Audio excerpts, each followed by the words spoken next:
আসসালামু আলাইকুম dear viewers, কেমন আছেন সবাই? তো আজকে আমরা যাচ্ছি কেরানীগঞ্জ। অনেক দিন পরেই বলতে পারেন। আসলে আগে যেভাবে সময় হতো এখন আর অতটা সময় হয় না, তারপরেও সময় বের করে যাই। আজকে মূলত যাচ্ছি অনেক দিন ঢাকার বাইরে যাওয়া হয় না, তো আশেপাশে একটু গ্রামের মানে আবহাওয়া প্রকৃতির সাথে একটু সময় কাটানোর জন্য। তো আমরা যখন বের হয়েছিলাম তখন বিকেল বিকেল প্রায় সন্ধ্যার কাছাকাছি হয়ে যাচ্ছিল। এই সময়টা অনেক কষ্ট করে বের করতে হয়েছে। তো এখানে যে বাচ্চারা সাইক্লিং করছিল রাস্তার মধ্যে, আমরা অফ রোড দিয়ে যাচ্ছি। এই জায়গাগুলোতে আগে আমরা ধুমসে সাইক্লিং করেছি, তো এখন আসলে সাইকেল চালাটা ওইভাবে হয় না চালানোটা। তবে মাঝে মাঝে সময় পেলে চালানো হয়। আর আমি তো আসলে লিগামেন্ট ইনজুরির জন্য এখন সাইকেল একেবারে চালাচ্ছি না। তবে আবিদ বলে যে সাইক্লিং করলে নাকি এটা দ্রুত আসলে সেরে যায়, তো আমার ভয় হয়, এর জন্য আমি আসলে ওইভাবে করি না। তো এটা হচ্ছে আপনার শুটকির টেক, মানে এটা হচ্ছে কেরানীগঞ্জের একটা এরিয়া। এই জায়গাগুলো আগের থেকে বলবো এখন অনেকটা কম সুন্দর হয়ে গেছে, আগে অনেক বেশি ভালো ছিল। এখন হচ্ছে এই জায়গাগুলোতে দেখেন বিল্ডিং হয়ে যাচ্ছে, জমি বেচাকেনা হচ্ছে, এগুলা মানে কৃষিক্ষেত্রের যে জমিগুলো আছে ওগুলো হচ্ছে নিয়ে বিভিন্ন কোম্পানি তারা হচ্ছে বিক্রি করতেছে বাড়ি করার জন্য, মানে কোনো প্রাকৃতিক সৌন্দর্য এখন আর আগের মতো নেই। এই যে জায়গাটা দেখতে পাচ্ছেন, তো এইখানে হচ্ছে আমরা অনেক ছবি টবি তুলতাম, আগে এসে সাইকেল চালাতাম, পুরো গ্রাম শুনশান নীরবতা ছিল। তো এখন এসে আমরা সেই আগের দিনটাকে মিস করতেছিলাম।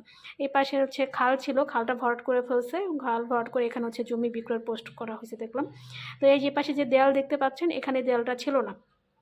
সময়টা যদি বলি, এটা হচ্ছে আপনার 19-20-এর সময়টা কথা বলতেছি, হ্যাঁ 19-20-এর সময়টা কথা বলতেছি। তো এই যে পাশে এখন এই যে এখানে যে জমিগুলো যে দেখতে পাচ্ছেন, আমরা যখন ফসলের সময় আসতাম এখান থেকে আমরা টাটকা টাটকা শাকসবজি নিয়ে যেতাম। তো বিকেল বিকেল সময় আসছি, অনেকেই এখন নাই, আর সন্ধ্যার সময় চলে গেছে কাজ শেষে। তা আগে আমরা যখন আসতাম একটু আগে আগে আসতাম, তখন আসলে অনেক কিছু নিয়ে যেতে পারতাম। অবশ্যই কম দামে কিনতে পাওয়া যেত এবং টাটকা, বেসিক্যালি এটা টাটকা পাওয়া যেত আর কি। তো এই যে মেঠো পথ দেখতে পাচ্ছেন, এটা খুবই ভালো লাগতেছে, অনেকদিন পর রিফ্রেশমেন্ট মানে হচ্ছে কি বলতে পারেন। তো আমি আর আবিদ হচ্ছে খুবই স্লো চালিয়ে যাচ্ছিলাম এবং অনেক পুরনো স্মৃতিও মনে পড়তেছিল। তো এখানে হচ্ছে বেশ মানে যেহেতু অফ রোড, এটা কিন্তু আপনার ঝাঁকি হবে অনেক। তো এই জায়গাগুলোতে যখন আমরা সাইক্লিং করতাম, তো আমরা আসলে অনেক গ্রুপ করে আসতাম, আর আমি আর আবিদ তো প্রায়ই আসতাম। তো এখানে এই রাস্তাগুলো হচ্ছে আবিদ তো অনেক আগে থেকেই চেনে, আমি চিনি হচ্ছে 2019 সাল থেকে, কারণ আমার 19 সাল থেকেই হচ্ছে সাইক্লিং করা শুরু হয়। 19 সাল তো মানে বলবো ওইটা হচ্ছে প্রতিনিয়ত করা হতো, 18 থেকে একটু একটু করতাম আর কি। তো এই পাশে এই যে বটগাছটা, এই বটগাছটা আগে যে কি সুন্দর ছিল, এখন কি মন মনোহর হয়ে গেছে।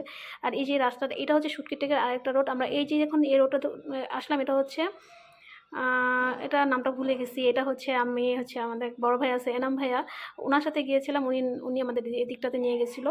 এই নামটাতে ভুলে গেছি, এই মতো মনে নাই আমার। তো আমরা আসছি হচ্ছে একটা কি বলবো মানে ক্ষেতের মধ্যে আর কি। এই ক্ষেতে হচ্ছে আমি মেনলি এখানে থেকে এখন আমি অনেক ধরনের শাক নিব। অলরেডি এই যে কচু শাক আমি কিন্তু বাড়তেছে, আর আমি হচ্ছে অনেকগুলো কলমি শাক নিছি। আর এই যে সরিষার ক্ষেত, যেখানে সন্ধ্যা হয়ে গেছে, কুয়াশা পড়ে গেছে। ভিডিওটা কিন্তু অনেক আগের, এটা হচ্ছে শীতের সময়।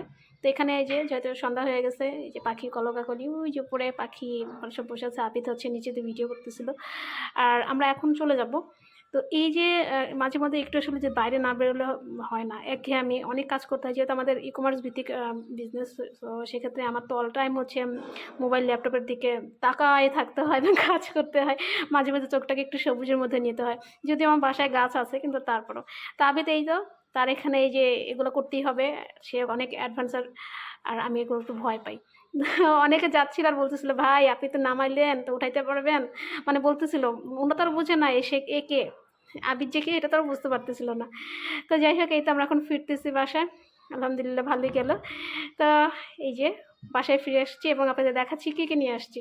এই দেখেন, এখানে হচ্ছে এক ক্রেট মানে এক ঝুড়ি হচ্ছে আমরা কলমি শাক নিয়েছি, সাথে আর অন্য রকম শাকও আছে, আমি সব শাকের নাম জানি না। এগুলো হচ্ছে যেহেতু আমি একটু কি বলবো ভেজিটেবল পছন্দ করি, সেক্ষেত্রে আমার হচ্ছে এই শাক সবজি হাবিজাবি এগুলো আমি খুব বেশি লাইক করি। এখানে হচ্ছে আবিদের জন্য কচু শাক নিয়ে আসছি আমরা, এটা হচ্ছে আবিদি করছে। তো এই যে ভালো লাগাটা, এটা কিন্তু আসলে আমরা ঢাকাতেও পাই, কিন্তু এই যে কচু শাকটা দেখেন সুন্দর করে রান্না করা হয়ে গেছে, এটা হচ্ছে আবিদের খুব ফেভারেট। এটার সাথেও একটা ডিম পোস্ট খায়। আর আমার হচ্ছে এই যে রান্না করছি হচ্ছে কলমি শাক। তো সব মিলে আলহামদুলিল্লাহ সব ভালো গেল। ভালো থাকবেন।